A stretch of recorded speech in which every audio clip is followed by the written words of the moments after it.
So can President Trump carry Republicans into victory lane?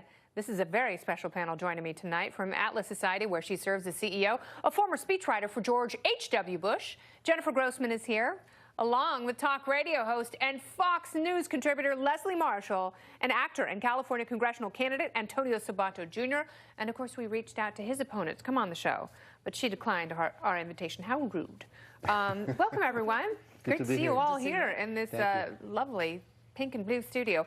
Right. Antonio, I will start with you because you have obviously been on the campaign trail for months now. Yeah, you are fighting the good fight. I'm fighting the good fight. So you know how fired up people are about the president, positively and negatively. I only know the positive. I focus on the positive. In my District 26, Ventura County, we're coming for you Tuesday. We're going to win this for the American people, our soldiers, our veterans, our farmers, and police officers, and everybody in between. I'm very excited about what's going to happen on Tuesday. And has the president made any missteps that's hard for his supporters to overcome in these final days? It's been tough. I think it's been tough for America. It's been tough for our president. We're trying to make, I mean, he's trying to do the best he can for the American people, and he's just against walls all the time. You know, he wants to build the wall for the American people, but they're putting walls against him. And I think this time around we're going to win a lot of seats. In my personal opinion, I think we're going to win them all because America's fed up. I think they're done with the past. They want to move forward.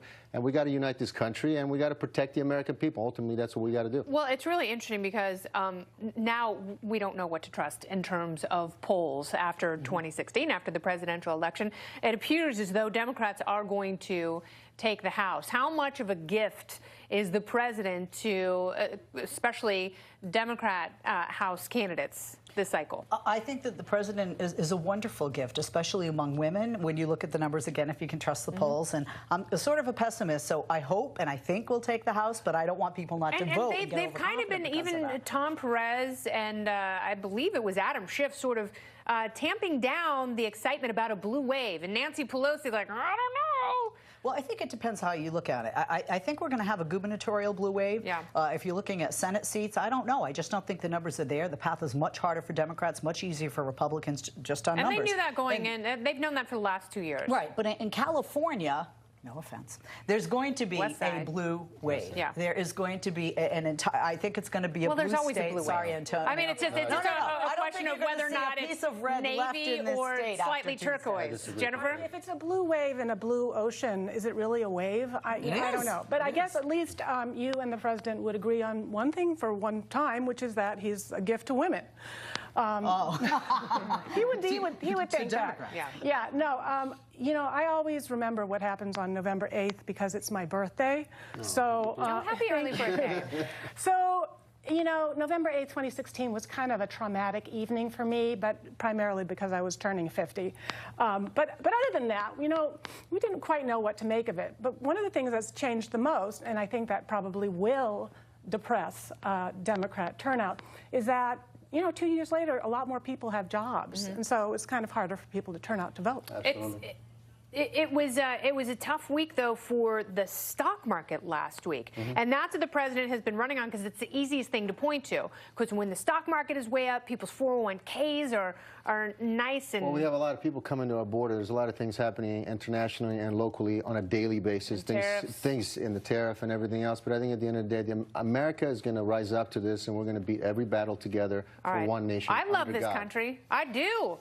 My mom came to this country when she was a kid. You came to this country when you were a kid. I came here legally, and back in the day, 1985, when you came here, both parents, both adults would have to have a release form that said you would have a guarantee of a job for 6 months to a year.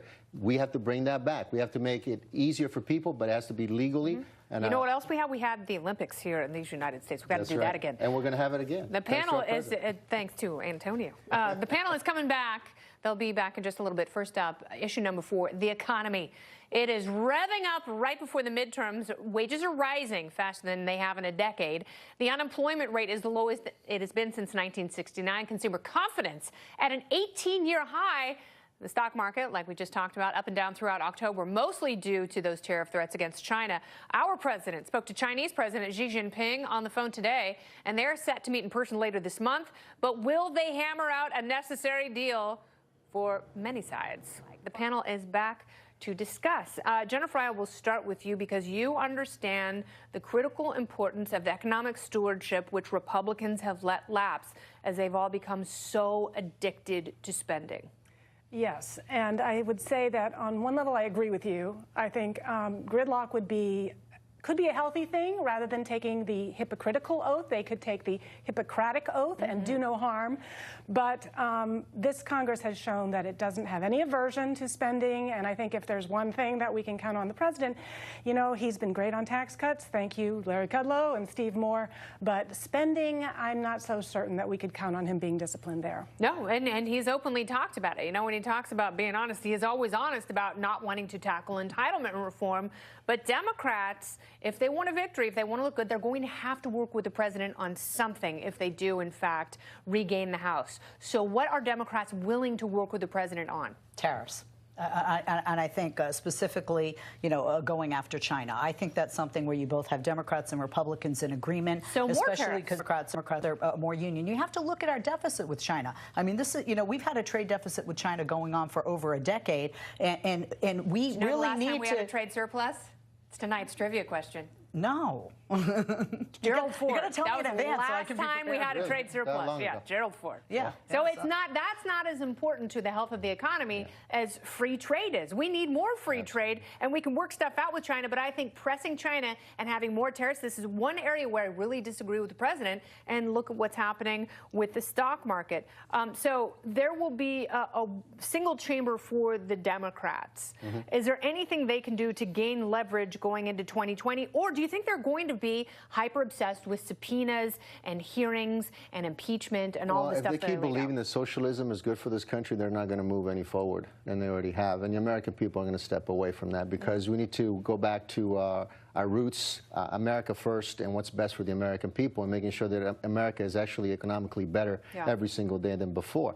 And that's what we're doing internationally and locally. So I'm very excited about that. But we got to stand our ground, and we got to follow what the American people want. They want to be protected.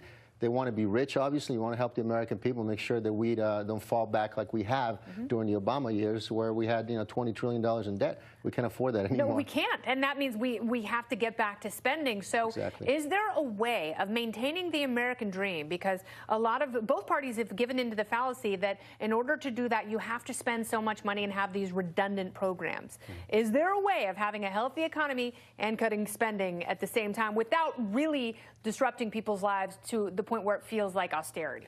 Well, first of all, Leslie, I swear I hope you are wrong about tariffs, because the one thing that we need for economic prosperity is we need stability.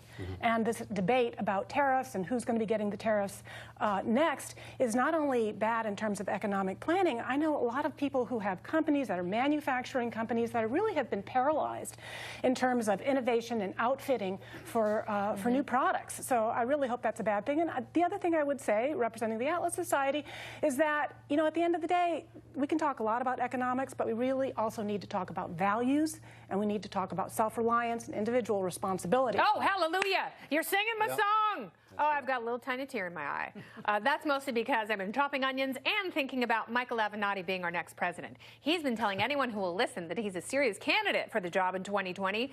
Most who hear this fall down laughing, but some have actually donated money to his political action committee. Amazing. And today he released his very first campaign commercial. Check it out.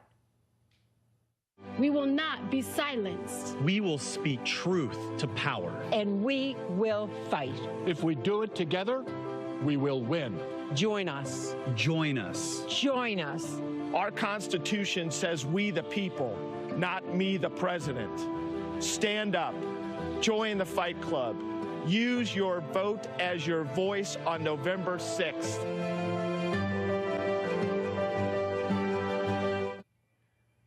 All right, he's the slow only down one there, voting, by the way. He's the only one Avenatti has reportedly joined forces with the longtime Hillary Clinton advisor to build a campaign staff. And while many are calling his candidacy a joke, let's not forget what we all said when Donald Trump came down the gilded escalator and announced his candidacy in 2015. So can Michael Avenatti win the White House, or will he be lucky to place third in Dancing with the Stars? I will start with you, Leslie. He's going to be on Dancing with the Stars. You know, look. Is this your dream candidate when you look at this crowded field, the Hickenloopers and the Harris? Was that ad, first of all, released on the Playboy channel?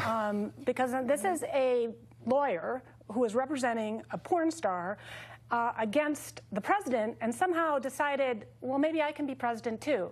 How did that thought process go? I think I'd like to see his work. I think all political Leslie, narcissists we have to go. I understand that anyone who wants to be president is a political narcissist, but you can't just play Trump's game. That's the trap that every politician falls into, including Hillary and the 16 other Republicans who ran against him. Whoever runs against him has to play their own game with their own style. If they try and use his style, it's a cheap imitation, and he's going to jujitsu that They're not right being back. honest. They're not honest people to begin with, and they're making this whole fuss up because they're getting their 2 minutes of fame. But that's about it. But he's already gone. Nobody's paying attention to that. Thank you so much. It's so nice to see all of you right here in Los Angeles. I feel very welcome, surrounded by a beautiful, competent group of people.